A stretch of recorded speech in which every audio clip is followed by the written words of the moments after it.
भाई हम हिंदुस्तानियों को बतियाना बड़ा पसंद है। बंगाली में अड्डा, उड़िया में खोट्टी, कन्नड़ा में हरटे और हिंदी में पुलियाबाजी। इस कला के लिए हमारी हर भाषा में एक शब्द है। तो प्रणय और मैं तो अक्सर मिलकर पुलियाबाजी करते ही रहते हैं। हमने सोचा कि आपको भी इसमें शामिल कर लिया जाए। तो आइए प्रणय और सौरभ के साथ करते हैं पुलियाबाजी। हेलो प्रणय, ख्याति, क्या हाल है? सब बढ़िया है, आप बताइए। मैंने सुना है कि आजकल बैंगलोर में दूध की थोड़ी शॉर्टेज चल रही है।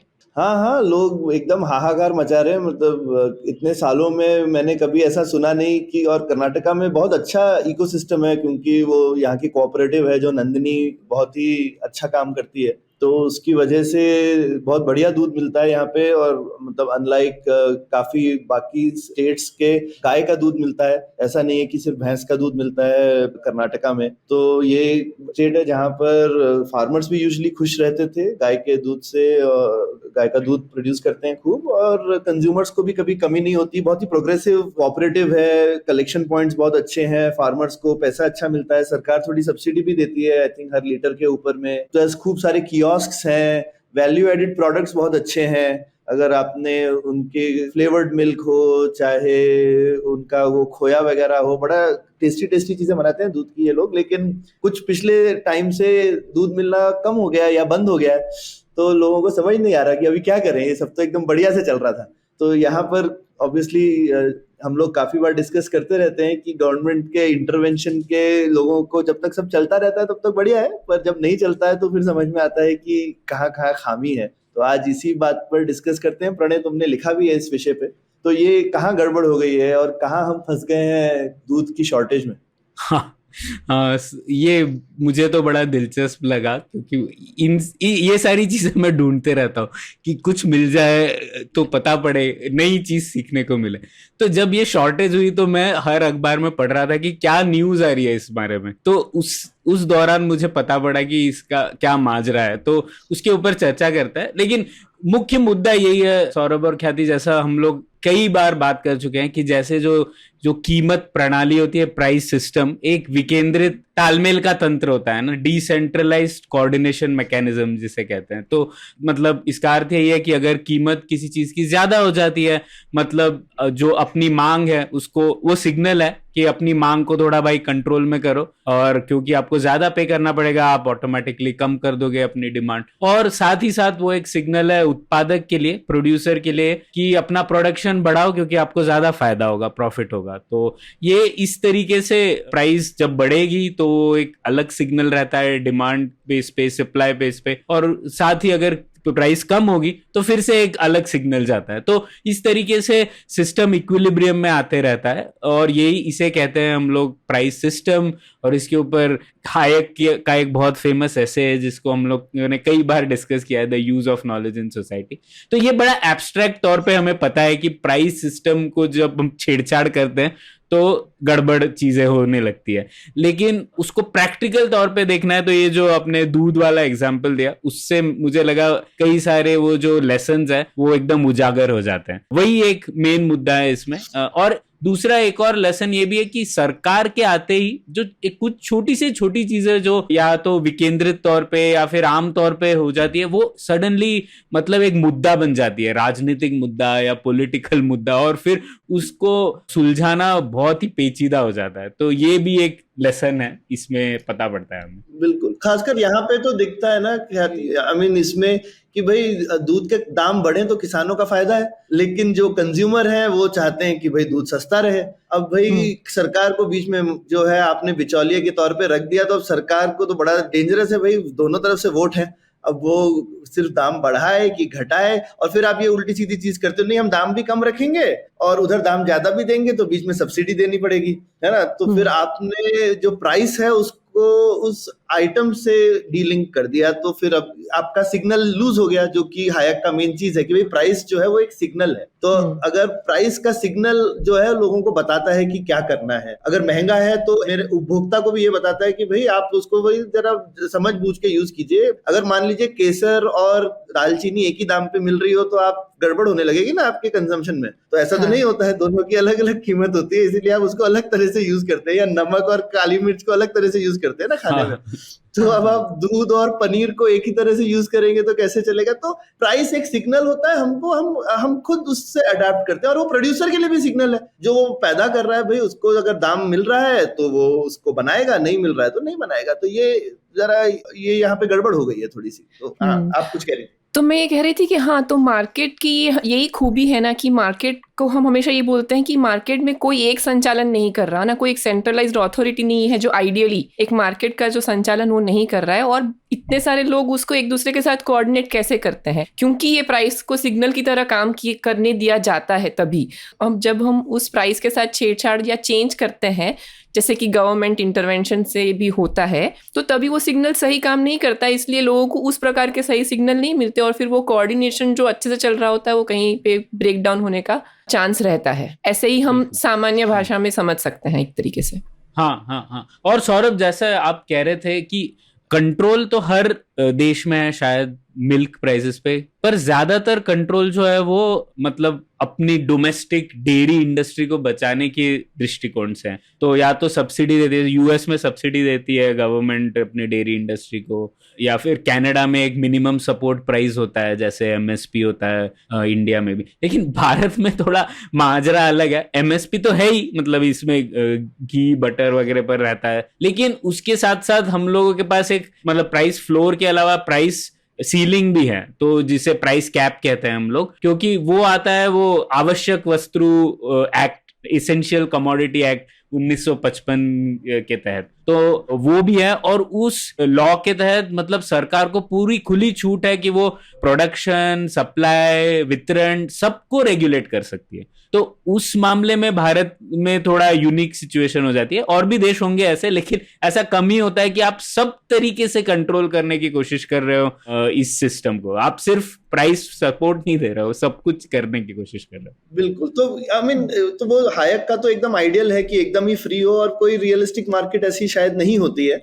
खासकर एग्रीकल्चर में तो बहुत ही मुश्किल है, खासकर क्योंकि इंटरनेशनल भी है मार्केट, तो दुनिया में कोई भी कर रहा है तो आपको रिस्पॉन्ड करना ही पड़ेगा। तो कहीं ऐसा नहीं हो कि मान लो स्विट्जरलैंड के फार्मर या न्यूजीलैंड के फार्मर इंडिया फ्लड कर दें तो आपकी भाई क्या कहते हैं इंडस्ट्री लोकल मर जाए, आप ये भी नहीं चाहते हैं ना। तो आपको थोड़ा बहुत तो कुछ आपको रिस्पॉन्ड करना ही पड़ता है। पर ये भी है कि जैसा हमने बहुत बार डिस्कस किया कि ठीक है, अगर पहले हम एक तो ये मान लें कि सरकार इंटरवीन ना करे, पर फिर उस प्रिंसिपल से एटलीस्ट ये तो होता है कि आप करो तो फिर कम से कम करो, ये नहीं कि अजगर की तरह पूरा ही जकड़ लो।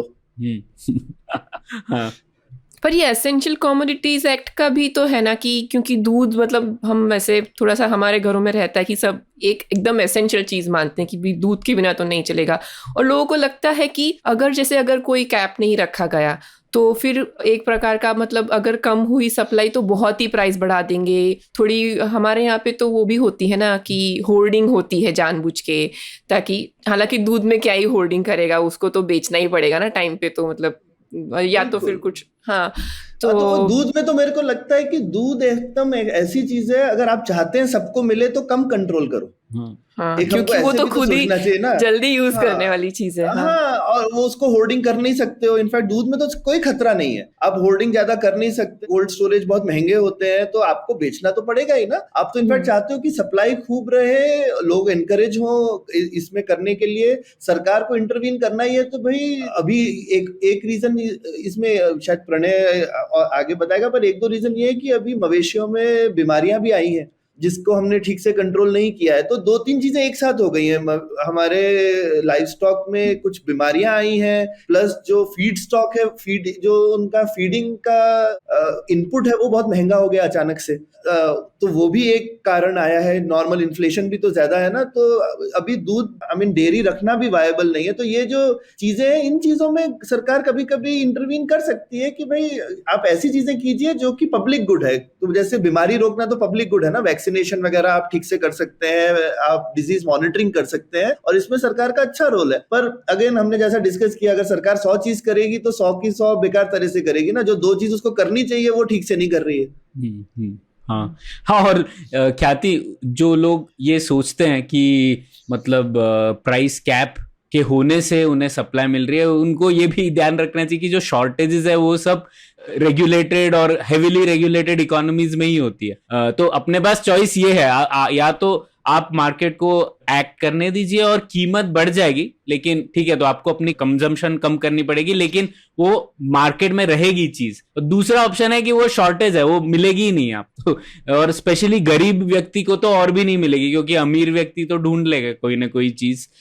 लेकिन शॉर्टेजेस जो है वो हमेशा एक तो गरीब व्यक्ति को ज्यादा नुकसान देती है, और ज्यादातर इसी मार्केट्स में होती है जो बहुत ही कंट्रोल्ड होते हैं। तो हमें पता ही है, पिछले 40-50 साल से हमारा एक्सपीरियंस कहता ही है कि कितनी चीजें एसेंशियल कमोडिटीज में थी, फिर भी शॉर्टेजेस तो थी उन चीजों। बिल्कुल बिल्कुल। इनफैक्ट हम लोगों को तो इस चीज में एक्सपर्ट होना चाहिए, हम इतने भुगते हुए हैं तो हम दोबारा से कैसे करते रहते हैं। मतलब हिंदुस्तानी आदमी को तो शॉर्टेज एक्सपर्ट होना चाहिए, फिर भी हम जाके बोलते हैं नहीं नहीं इसको कंट्रोल करो, सरकार से आवाज लगाते तुम इसको क्यों नहीं फिक्स कर देते। तो सरकार ने तो सब लुटिया डुबोई हुई है वही तब से। बिल्कुल। अच्छा, मैं कुछ कह रही थी, हाँ मैं ये कह रही थी कि एक तो ये है ना, आपने इसमें लिखा हुआ भी है कि हमारा उनका जो नंदिनी जो मतलब जो कोऑपरेटिव डेयरी वगैरह का भी वो प्रोक्योरमेंट भी उनका एकदम फिक्स है। उसकी वजह से क्या हो रहा है कि जैसे कि दूसरी अगर ये थोड़ा सा फ्लेक्सिबल होता और वो ज़्यादा हायर प्राइसेस पे भी अगर नंदिनी प्रोक्योर कर पाती, तो जो दूसरी टर्शियरी यूजेस है मिल्क के, जैसे कि समझो मिल्क पाउडर, जो थोड़ा फ्लेक्सिबल हो सकता है कि मिल्क पाउडर वाला का इंसेंटिव है कि जब प्राइस मार्केट में प्राइस कम है मिल्क का तो मैं ज़्यादा प्रोक्योर करूं क्योंकि मैं एक ड्यूरेबल प्रोडक्ट बना रहा हूं, वर्सेस कि जब प्राइसेस ज़्यादा है तो मैं थोड़ा कम प्रोक्योर करूं। उस तरह से एक एडजस्टमेंट हो सकता है मार्केट में, जो क्योंकि अभी नंदिनी की प्रोक्योरमेंट वही रेट पे है तो वो ज़्यादा पैसा दे के प्रोक्योर नहीं कर पा रही है फार्मर्स के पास से, तो इसलिए भी वो अपनी खुद की सप्लाई जो थोड़ा बढ़ा सकती थी वो नहीं बढ़ा पा रही है शायद। हाँ हाँ बिल्कुल। तो मैं इसी मुद्दे पर आ जाता हूँ कि क्या एक्चुअल प्रॉब्लम्स हो रहे हैं। तो सबसे पहले तो जैसा आपने कहा, कर्नाटक काफी प्रोग्रेसिव स्टेट है इस मामले में। तो एक कर्नाटका मिल्क फेडरेशन है जो कि डेयरी कोऑपरेटिव है, डिपार्टमेंट ऑफ कोऑपरेशन के अंतर्गत आती है, और ये लगभग 50% दूध जो कर्नाटका में आता है उसे प्रोक्योर कर लेती है। और कर्नाटका से काफी मिल्क एक्सपोर्ट भी होता है दूसरे राज्यों में। तो काफी यहाँ पे डेयरी फार्मिंग काफी एडवांस्ड है। ठीक है, तो अब क्या हुआ कि जैसे ही ये गर्मी आई तो डिमांड बढ़ गई मिल्क की, क्योंकि लोग मज्जिगे मतलब बटर मिल्क और फिर लस्सी वगैरह भी पीने लगे, छाछ, ये सब शुरू हो गई। और सीधा उसी वक्त नेचुरली मिल्क प्रोडक्शन कम हो जाता है गर्मी में, तो प्राकृतिक तौर पे भी सप्लाई कम होता है। तो ये हर साल का मामला है, उसमें उनको पता ही होगा कैसे मैनेज करना है। लेकिन इस साल जैसा सौरभ आप कह रहे थे, एक कोई लंपी स्किन डिजीज वगैरह भी आ गई है, तो उसकी वजह से डिमांड और सप्लाई में जो गैप है वो काफी बढ़ गया है। तो ये कहानी की शुरुआत इस पॉइंट पे होती है। तो अब नॉर्मल चीज में कैसे होगा अगर और फीड भी प्रणय गर्मी की वजह से भी महंगी होती है। पर जनरली मैं काफी महीनों से सुन रहा हूँ डेयरी फार्मर से कि यार दूध के धंधे में पैसा नहीं बन रहा है क्योंकि जो चारा है वो बहुत महंगा हो गया है। तो चारा की महंगाई काफी महीनों से आ रही थी। ये कोई नई चीज नहीं है, लेकिन फाइनली बाकी सब फैक्टर्स मिल गए उसमें। हाँ, तो ये चारा क्यों महंगा हुआ वो लास्ट पॉइंट पे डिस्कस करेंगे सौरभ, मुझे लगता है उसका जवाब है मेरे पास, लेकिन फिर भी तो ठीक है। ये तो ऑर्डिनरी प्रोडक्ट में ये जब डिमांड सप्लाई गैप होगा, तो जैसा हम लोग कह रहे थे, अगर प्राइस सिग्नल होता तो ठीक से सिग्नल चलता तो फिर डिमांड इसकी घट जाती क्योंकि प्राइस बढ़ जाती, और फिर सप्लाई भी ज्यादा हो जाती शायद, मतलब ना सिर्फ कर्नाटका से, और कर्नाटका के जो रेस्टोरेंट्स है या जो डेयरी सप्लायर्स है वो दूसरे राज्यों के फार्मर से दूध ले आते वगैरह वगैरह, तो ये रिजॉल्व हो जाता। लेकिन ये चीज इस बार नहीं हुई। ऐसा क्यों? तो इसके कुछ 4-5 कारण है, और जैसे हम लोग देख सकते हैं क्या होता है। तो सबसे पहले तो ये राजनीतिक मुद्दा हो जाता है, क्योंकि अभी अगर कीमत बढ़ाई तो जैसा कि पता है हमें, हमारे राज्य में भी इलेक्शन होने वाले, और क्योंकि ये प्राइवेट प्रोडक्ट नहीं है ना, ये जैसे हम लोग कह रहे थे, ये सबको पता है कि ये सरकारी कंपनी है जो कोऑपरेटिव है, लेकिन सरकार से बहुत नजदीकी रिश्ता है। तो सब लोगों को लगता है कि अगर प्राइस बढ़ा दी तो यार सरकार का प्रॉब्लम है, ये है ना, सरकार ने बढ़ा दी, सरकार की गलती है। तो इस वजह से कोई भी सरकार प्राइस नहीं बढ़ाने देगी। तो उसके तो लेकिन कुछ ना कुछ तो करना ही है। तो अभी कैसे हो गया है, सेम पैकेट जो है उसमें कम दूध दे रहे हैं लेकिन कीमत वही है। तो इस तरीके से रिजॉल्व करने की कोशिश की है वो भी, पर ज्यादा नहीं बढ़ा सकते क्योंकि इलेक्शन का मामला है। तो एक होता है एक आसान सी चीज अब एक राजनीतिक मुद्दे में बदल गई है, और इलेक्शन आते रहेंगे, हर इलेक्शन के टाइम ये सिग्नल काम ही नहीं करेगा फिर, ठीक है। तो ये एक मामला हो गया। अब दूसरा चीज है शॉर्टेजेस का। तो जैसा कि हम लोगों ने कहा क्योंकि एडमिनिस्टर्ड है प्राइजेस, तो ज्यादा वो मतलब ज्यादा कम भी नहीं कर सकते उसी पैकेट में, तो उसकी वजह से क्या होता है शॉर्टेजेस आ गई हैं। तो अब जैसे जो अमीर लोग हैं वो तो प्रीमियम मिल्क ले सकते हैं, जैसे अमूल खरीद लेंगे बिग बास्केट पे या किसी और प्रोडक्ट पे, लेकिन जो आम तौर पर मिल्क मिलता है वो शेल्फ से डिसअपियर होने लगता है, गायब होने लगता है। तो जैसा कि मैं कह रहा था ख्याति पहले भी, बजाय इसके कि आप वो प्रोडक्ट रहे और आप थोड़ा ज्यादा कीमत दे उसको, वो अब गायब ही हो गया। मतलब आपको ग्लास कम होने से की बजाय अब खाली ही मिल रहा है। तो ये चीज हो जाती है, ठीक है। अब तीसरा, अब किसी न किसी के ऊपर पे तो किसी न किसी को तो बोलना ही है, इस पे रिस्पॉन्सिबल तो तय करना ही है ना किसी को। तो इसमें क्या होता है कि प्राइवेट डेयरीज जो होती है वो हमेशा विलन बन जाती है। तो ऐसा मैंने न्यूज रिपोर्ट आज में भी पढ़ा और सरकार की तरफ से जो स्टेटमेंट्स आए हैं वो भी पढ़ा। तो उसमें वो लोग ऐसे बोल रहे हैं कि ये देखो जो प्राइवेट प्लेयर्स है ना, ये दो चीजें कर रही हैं। ये तो रिटेल मार्केट से अपने बिजनेस को सस्टेन करने के लिए मिल्क ज्यादा खरीद रही हैं क्योंकि डिमांड बढ़ गई है, तो ये वो गलत कर रहे हैं। और दूसरा बोल रहे हैं कि प्राइवेट डेयरीज जो है वो जाके सीधा फार्मर से प्रोक्योर कर रहे हैं ज्यादा कीमत पे, तो ये भी प्रॉब्लम है। तो सौरभ आप भी देखिए, जैसे मतलब हमें कहना चाहिए इन लोगों को, तो हमें हार डालना चाहिए कि वाह आप अच्छी चीज कर रहे हैं, हमारे फार्मर्स को और पैसा दे रहे हैं, लेकिन वो अब विलन बन गए। तो ये तीसरी चीज है।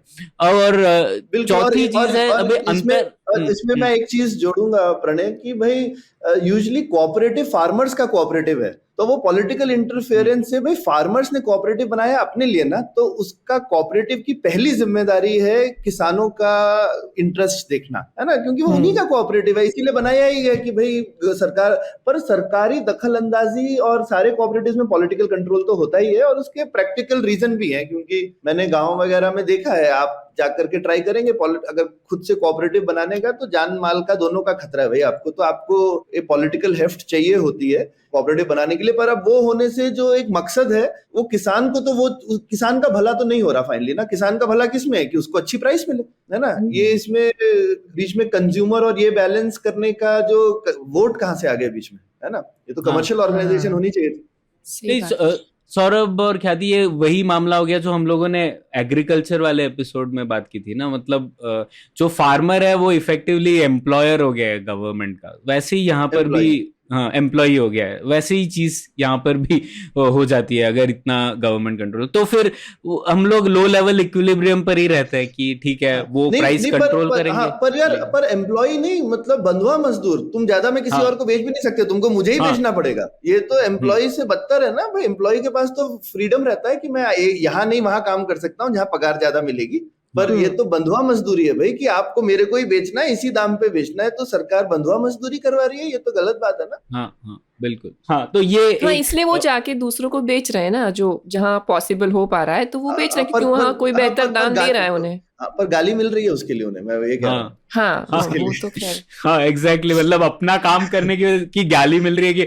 तुम ऐसा कैसे कर सकते हो, तुम में प्रॉब्लम है कुछ, ऐसा कर रहे हो, तुम में खामी है कुछ, हमें चीट कर रहे हो तुम, ठीक है। तो ये एक बात है। और फिर एक और दिलचस्प बात है कि ये क्योंकि सरकार का इतना बड़ा रोल है, राज्य सरकारों का, यहाँ पर अंतरराज्यीय तनाव भी आ जाता है इसमें। तो जैसे कि मतलब होना नहीं चाहिए इसमें ना, कोई डेयरी किसी से खरीद रही है, हम लोगों को क्या फर्क पड़ता है, लेकिन अब कर्नाटका गवर्नमेंट बोल रही है कि ये जो डेयरी है महाराष्ट्र में और तमिलनाडु में वो ज्यादा कीमत दे रही है हमारे फार्मर्स को, ये प्रॉब्लम है। और तमिलनाडु गवर्नमेंट कह रही है कि ये जो प्राइवेट डेयरीज है आंध्र प्रदेश में, ये प्रॉब्लम कर रही है हमें।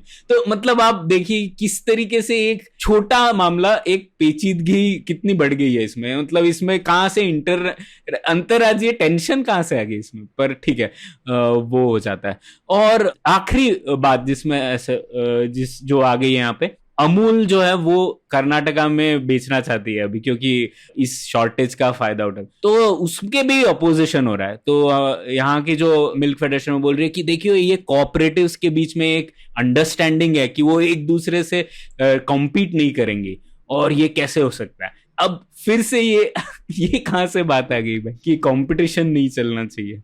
तो आप देख सकते हैं इसमें किस तरीके से सरकार के आने से कई कई चीजें बदल जाती है जो हम अक्सर सोचते नहीं है। हमें सिर्फ लगता है सरकार कंट्रोल करेगी तो क्या प्रॉब्लम है, मतलब बैलेंस कर लेगी सब इंटरेस्ट को, लेकिन ऐसा नहीं होता है भाई। कई सारी चीजें जो प्रॉब्लम थे ही नहीं, स्टेक होल्डर्स थे ही नहीं, वो सीधा इस सिस्टम में आ जाते हैं। ठीक है, तो ठीक है, ये मुख्य मुद्दा था। लेकिन सबसे बड़ी बात जो सौरभ, मैं लिंक करता हूं आपने जो पहले बोला था चारे के ऊपर भी, तो सबसे बड़ी ये बात भी है कि अब ये प्रॉब्लम हो रहा है। ज्यादातर ये चीजें तो हर बार होती है ना, मतलब ऐसा कुछ नया तो नहीं है कि जो इस साल हो रहा है। डिजीजेस तो होती रहती हैं मवेशियों को, तो क्यों प्रॉब्लम हो रहा है। तो जैसे जो बैंगलोर मिल्क यूनियन के प्रेसिडेंट है, उन्होंने ही एक स्टेटमेंट दिया है कि कई जो छोटे किसान हैं, डेयरी फार्मर्स, उन्होंने मवेशियों को पालना छोड़ दिया है क्योंकि ये बहुत ही अनसस्टेनेबल बिजनेस हो गया। और ऐसा क्यों, अब इसका कारण किसी ने नहीं दिया है, लेकिन मैं स्पेक्यूलेट करना चाहूंगा। एक तो जैसे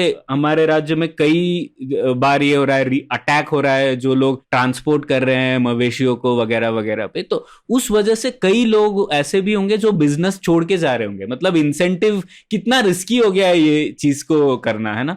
तो जब ये रिस्की हो जाएगा तो वो इस बिजनेस, हर किसान के पास ऑप्शन है कि ये बिजनेस ना करे ना, क्यों रिस्क ले, और कुछ चीजें करेंगे। तो शायद उस वजह से जो सप्लाई है वो जेन्युइनली कम हो गई है, अनसस्टेनेबल हो चुका है बिजनेस। और वो चारे में भी शायद डिमांड इसीलिए बढ़ रही होगी ना सौरभ। पहले लोग एक्चुअली फार्मर्स दे देते होंगे स्लॉटर के लिए वगैरह, जब अनप्रोडक्टिव हो जाते हैं मवेशी, अब वो नहीं दे पा रहे, तो उसकी वजह से ओवरऑल डिमांड जो चारे के लिए होगी वो भी बढ़ी होगी। तो नहीं बढ़ेगी नहीं ना, उससे तो कम होती है प्रणय। वो तो मेरे ख्याल से लॉजिक्स ठीक नहीं है। मेरे ख्याल से चारे का जो दाम बढ़ा है वो जनरल एग्रीकल्चरल इन्फ्लेशन की वजह से बढ़ा है, क्योंकि जनरली फर्टिलाइजर महंगे हुए हैं, इनपुट प्राइसेस वगैरह बढ़ी हैं जनरल। तो जो फीड बढ़ा है, क्योंकि अब तुम जिस तरह से कह रहे हो अगर कम फार्मर्स ले रहे हैं तो एक्चुअली उल्टा होना चाहिए था ना, फीड की प्राइस तो कम हो जानी चाहिए थी क्योंकि उसकी डिमांड कम हो गई, लेकिन ऐसा नहीं हुआ है। आई थिंक वो इनपुट प्राइस ही जनरली बढ़ा है, हर चीज का इनपुट प्राइस बढ़ा है, उसी तरह से इसका भी बढ़ा है। तो ऐसा कैसे हो सकता है कि दूध का प्राइस इन्फ्लेशन नहीं ट्रैक करेगा? फाइनली जनरल इन्फ्लेशन होगा तो दूध भी तो बढ़ना ही चाहिए ना। आप अगर चाहें कि दूध आपका फिक्स्ड रहेगा और बाकी सब चीजें बढ़ती रहेंगी प्राइसेस, तो कैसे आप कंट्रोल थोड़ी कर सकते हो, है ना। आपको नहीं सौरभ, मैं अलग चीज कह रहा था कि एक आपका मतलब पहले आपके पास ऑप्शन नहीं है कि आप स्लॉटर पे भेज पाओ, है ना, तो आपको रखना ही नहीं तो हाँ, तो उसकी वजह से जनरली आपका इकोनॉमिक्स जो है गाय रखने का, हाँ, आपके पास रेजिडुअल वैल्यू नहीं है गाय की, तो वो बढ़ेगा ही ना, बिल्कुल। ये बात तो ठीक है। और खासकर कर्नाटका में, मुझे लगता है कर्नाटका के अंदर तो कंजम्पशन है बहुत कम है, लेकिन हम सराउंडेड हैं 3 स्टेट से जहां पे कंजम्पशन काफी होता है गायों का, जो कि गोवा, केरला और तमिलनाडु। और इसके लिए कर्नाटका में इतना ज्यादा गाय का दूध इसलिए मिलता है क्योंकि यहाँ पर एक एग्जिट है। जब आप गाय दूध देना बंद कर देती है तो बिना जो दूध देने वाली नॉन मिल्चिंग काउज है, उसका एक इकोनॉमिक यूज है कि आप उसको स्लॉटर हाउस में इधर उधर बेच सकते हैं। लेकिन ये अभी आप बिल्कुल ठीक बोल रहे हो कि ये अब रिस्की काम है, तो मतलब जान का खतरा है तो कौन लेगा, है ना। तो ओवरऑल डेफिनेटली ये अनवायबल बनाता है। और इसी वजह से नॉर्थ में भैंस का दूध ज्यादा मिलता है, क्योंकि भैंस को आप भेज सकते हैं। तो ये तो मेरे ख्याल से सबको पता है हिंदुस्तान में कि क्यों कहाँ पे भैंस का दूध ज्यादा मिलता है और क्यों कहाँ पे गाय का दूध आप पी सकते हैं जो आप पीना चाहते हैं। तो ये तो हर किसान अपना डिसीजन लेगा ही इस तरह से, ये तो आप कंट्रोल नहीं कर सकते। पर हाँ, ये शायद खूब सारी ये चीजें एक साथ आ गई हैं। सरकार कितनी, जितना भी बढ़िया जगलर हो, उसकी 3 बॉल से 4 बॉल भी हो जाए तो गड़बड़ हो जाती है। यहाँ तो अचानक से 5 की 10 हो गई है। बिल्कुल, है ना। तो सरकार की प्राइसिंग जगलिंग जो है वो थोड़ी सी गड़बड़ा गई है और सारी बॉल है अभी जमीन पर। तो इससे क्या होने वाला है? ये अभी दूध की हाहाकार होगी, क्या प्रेडिक्ट करते हो प्रणय? सब्सिडी बस बढ़ा दी जाएगी और काम खत्म हो जाएगा, या फिर अब ये शॉर्टेज जो है वो कम नहीं होने वाली है, या फिर शायद आप इंपोर्ट्स के थ्रू सॉल्व करेंगे, या फिर क्या होने वाला है? हाँ, कहना मुश्किल नहीं, मुझे नहीं लगता कि कीमत तो बढ़ेगी, तो शॉर्टेजेस चलेंगी, लोगों को मुश्किलें होंगी, क्योंकि इलेक्शन आ रहे हैं ना, तो तब तक तो कुछ होगा नहीं इस मामले में। और तो फिर हाँ, शायद सीजन तब तक बदल जाएगा और फिर सप्लाई हाँ, थोड़ी नेचुरली वापस आ जाएगी होपफुली। हाँ, तो मतलब कुछ लोगों को नुकसान होगा, सरकार अब चलेगी आगे, उसमें कुछ प्रॉब्लम ठीक है, तो थोड़ा सा चाय में दूध कम डालिए, पानी ज्यादा डालिए, थोड़ा सा जरा एडजस्ट कीजिए। हमारे यहाँ बोलते हैं कर्नाटक में जैसे प्लीज एडजस्ट माड़ी। और इसी मुझे एक और चीज ऐड करनी है, आप फिनिश करें उसके पहले। मुझे वो किस्सा याद आया जो वैसे बैंगलोर में ज्यादातर लोगों को पता है कि एमटीआर में जो रवा इडली मिलती है उसका ओरिजिन स्टोरी क्या है। तो काफी लोगों को पता नहीं है कि बाकी प्रदेशों में इतनी जानकारी नहीं है कि जो रवा इडली है उसका इन्वेंशन उस टाइम पे हुआ था।